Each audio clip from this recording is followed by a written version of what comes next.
And good Sunday morning, and welcome to another edition of Sunday Morning Townsquare. I'm Tim Harris. Why don't you go ahead and grab yourself a piece of furniture and maybe a cup of coffee, maybe even a Danish as we start your Sunday morning.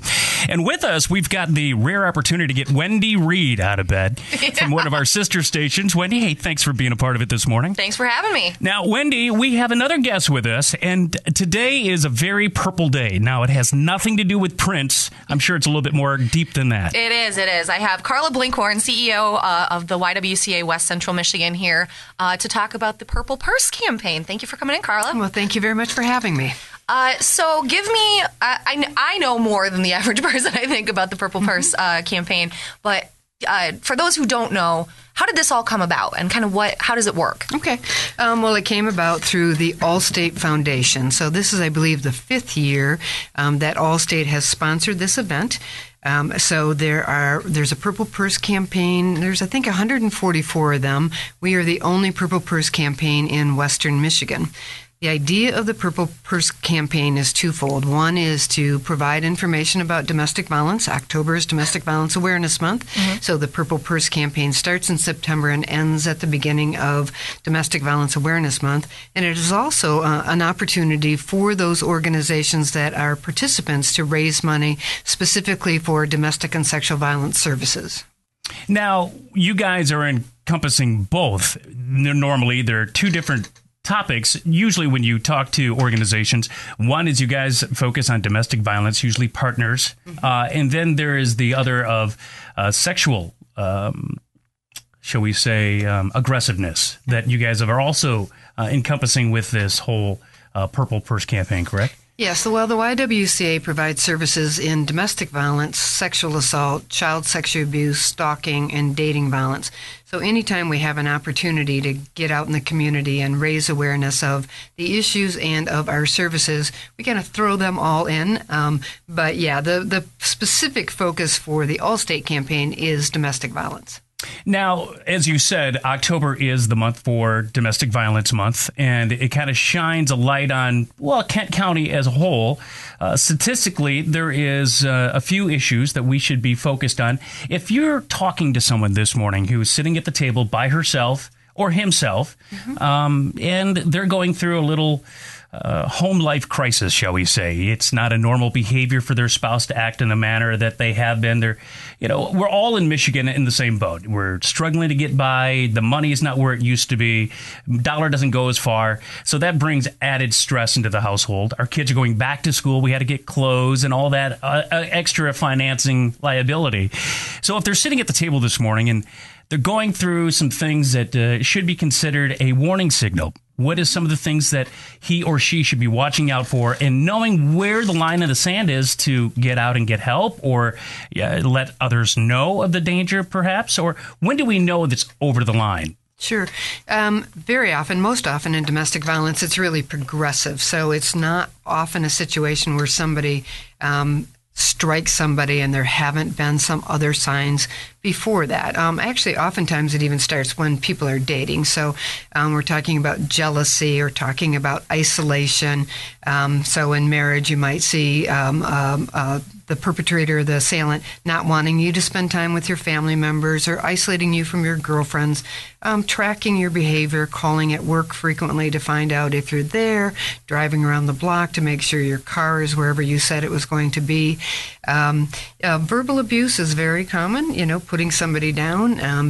Financial abuse is specifically what Allstate is interested in, and financial abuse includes some of those things that I already mentioned. So having somebody end up losing their job because they're being stalked at work, or because they have been physically assaulted and they can't go into work because they don't want people to see the bruises on their face and that kind of thing. Yeah, you can only fall so many times. Absolutely. And that's usually the story that is given, unfortunately. Absolutely. Yeah, but it's all of it wraps up under one common umbrella, which is power and control. That somebody is trying to control your behavior and somebody is trying to exert power over you. So that can be economic power, that can be again physical abuse or emotional abuse, but all of it falls under power and control. Now, when you say the economic control, you're talking about in control of the checkbooks, making sure that you don't have money to go out and maybe quote unquote escape from the situation, or you're financially bound to that house because you're not allowed to have money, you don't have the checkbook, you don't have any of the bank information, so you're kind of depending on your spouse or significant other to financially give you an allowance. Is that kind of the terminology? Yeah, that's pretty common, that someone has very limited control, not only control over the finances of the household, but very little information about the finances. So, if you're thinking about divorce, for example, or you're thinking about separation, you may have no idea what your investments are, what you own in the family, because all of that is kept. He keeps all that information, and he keeps it in a way that you can't easily access it. So that's certainly one of the ways. Ruining credit. I know that sounds a little bit bizarre, but we'll see situations where perhaps the apartment is in her name, and he simply doesn't pay the bills, doesn't pay the rent, doesn't pay the utility bills, doesn't pay anything. Credit card bills ruins your rent, so ruins your credit. So when we see women then coming into our services and we need to find housing for them, it can be very challenging because their credit has been ruined. Now, with the invention of, let's say, all the electronics, have it be your phone, keeping track of with the, matter of fact, I think iPhone even has Where's My iPhone? Mm-hmm. That could be used in a positive or negative manner. In all these other electronic ways of surveillance, shall we say, do you see an increase in the stalking / continued eyebrowing of the spouse, let's say, through new technologies? Or if somebody is going through this, what is their first avenue of help? Yeah, so what we see are, it's the same kind of control. You don't have a right to your own password. You need to know what the password is on Facebook and on your iPhone and on everything else. He certainly can set the locator service on your phone. So in our domestic violence shelter, as an example, that used to be a completely undisclosed location. Now we don't publicize it, but we know that it's very easy for somebody to find out where it is if they're intent on doing so. So when women come into our shelter, we start safety planning immediately. And so those are the things we start with. Look on your phone. Let's make sure that locator service is off. Let's make sure that when you go onto your Facebook, you're not giving information about where you are right now. Change your passwords to everything so that he has less access to you. So that's changed not only the behavior for the woman, but it's changed behavior for us as an organization to realize that we simply cannot have an undisclosed location because it simply isn't safe to get in our own minds that's the reality of the situation. And we don't want to let our guard down, because every time we do, that opens up an opportunity for someone to take advantage of that weak spot anyway. Much exactly. Like these small communities that never lock their doors, there's always one headline every year that haunts them to make them remember, yeah, we might be a small town, but we're only an expressway away from whatever's coming in at our communities. Sure. Now, with that being said, now the Purple Purse campaign, it's a combined effort with Allstate Foundation and, of course, the YWCA. How did all this even begin a birth of uniting these organizations together? Well, YWCA is across the country. We're the largest provider of domestic and sexual violence services. So just a little quick history. In the early days of the YWCAs, in the 20s, 30s, 40s, we had boarding houses all over the city, and we had boarding houses because there were not boarding houses available for women. So YWs all over the country started them. So now you get to the 1970s when not very many young women want to live in a boarding house with a chaperone and tea time. And so the boarding houses were essentially empty. And at the same time, the domestic violence movement was starting. So the domestic violence movement was looking for places for people to live, and YWCAs all over the country had boarding houses. Or even within their YWCA itself, they had a floor or 2 floors where they had single occupancy apartments.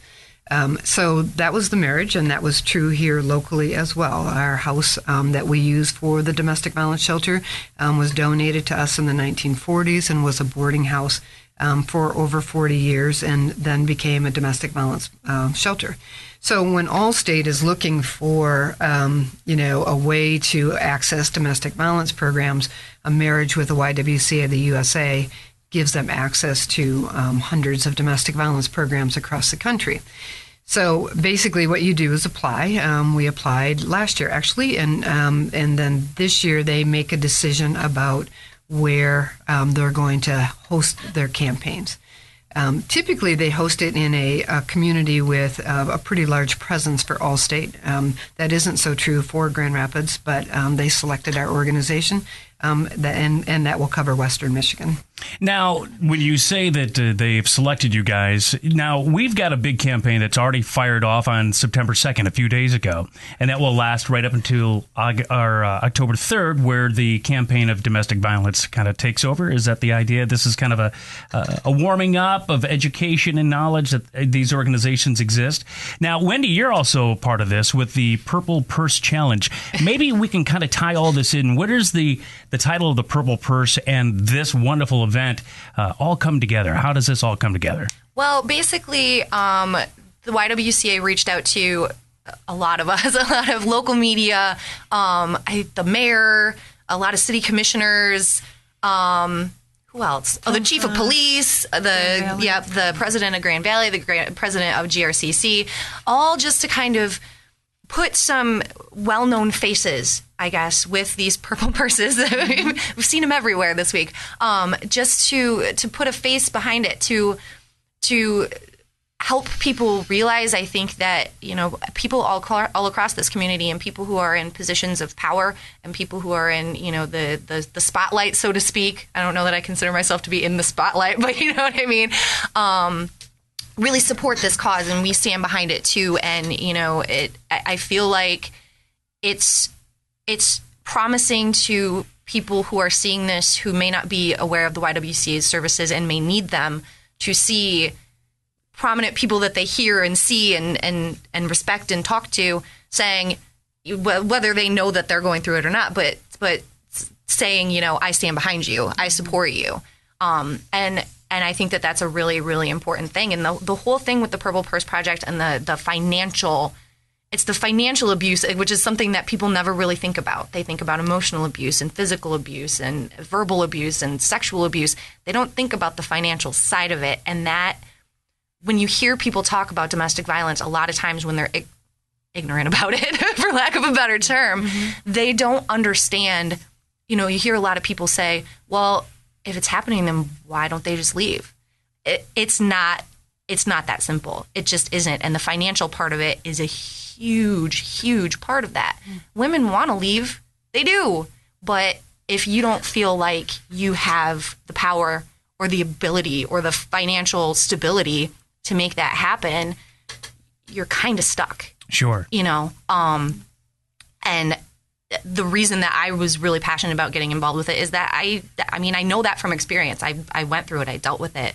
And I was lucky enough to have friends who kind of took me in, so I didn't have to worry about having a down payment for an apartment and paying rent and figuring all of that out, because my credit was ruined and the bills were paid and I didn't have control over the bank account. I got lucky in that regard, but not everybody is. And so it's nice for women to know that these services are out there. And that's, I think, it's a purple purse. It's just a purse, but it stands for so much more.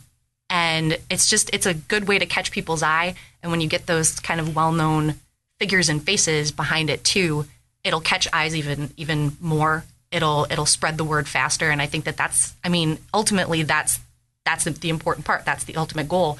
And of course, to raise some funds for the YW at the same time.